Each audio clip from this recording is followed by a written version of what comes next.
Ma lumière et mon salut, c'est le Seigneur. Alléluia.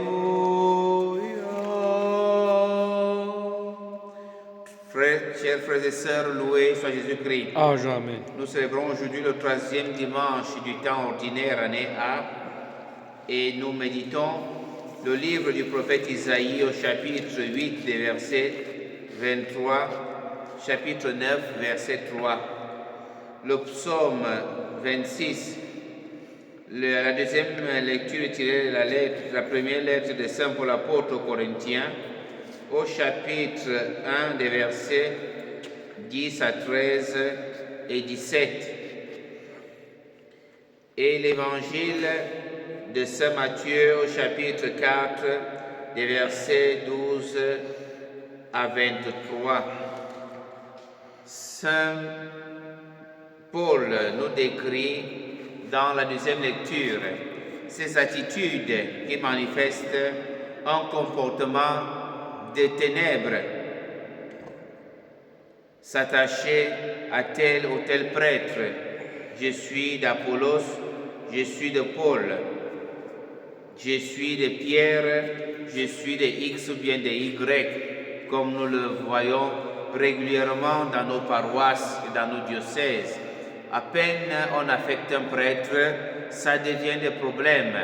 Le peuple de Dieu est prêt à se révolter contre l'évêque et on voit comment on commence à suivre le prêtre d'une paroisse à une autre.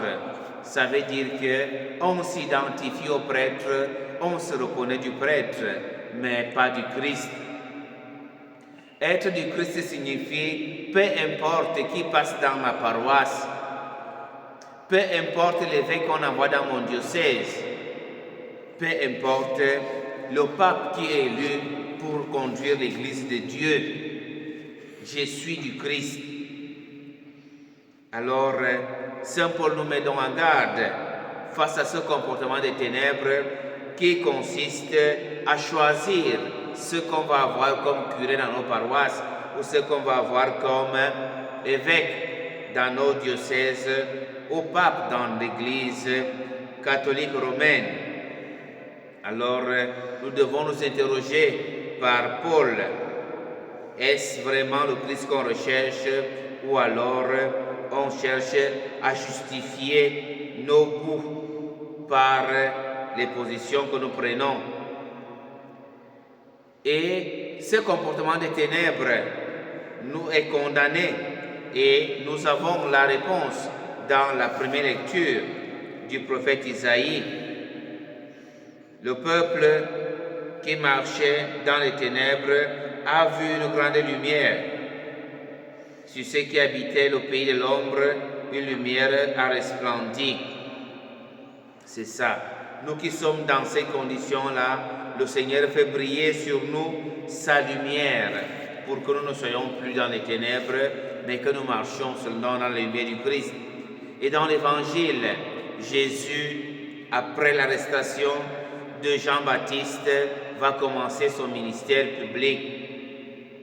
Et il va aller effectivement dans ces régions-là, évoquées dans la première lecture, les territoires de Zabulon et de Nephtali, territoires qui ont la mauvaise réputation, territoires où habitent n'importe qui, des peuples couverts de honte, peuples qui marchent dans les ténèbres. Il va aller habiter à Capharnaüm, qui est un lieu public également où il y a des juifs et des païens. Il va aller habiter chez ceux qui sont loin de Dieu. Et cela nous comprenons le choix même du Christ d'habiter chez ceux qui sont loin de Dieu. Parce que le peuple qui marchait dans les ténèbres a vu une grande lumière. Le Seigneur descend pour illuminer les ténèbres de ceux qui habitent Capharnaüm, de ceux qui habitent Zabulon et Nephtali. Comme aujourd'hui, on devrait demander au Seigneur de descendre dans nos ténèbres et les illuminer. Apporter la bonne nouvelle, annonce la bonne nouvelle. Le royaume des cieux est proche. Jésus s'est mis à proclamer, convertissez-vous car le royaume des cieux est proche. Et dans cette mission, Jésus ne peut pas la faire seul. Jean-Baptiste n'est plus là le précurseur. Il va donc appeler les disciples pour que la mission soit portée non par lui seul, mais par un groupe. C'est pour ça que le Christ t'appelle également toi aussi, chrétien, à apporter cette annonce à tes frères et sœurs. Convertis-toi, le royaume des cieux est proche. Bon dimanche à tous et loué soit Jésus-Christ. Amen.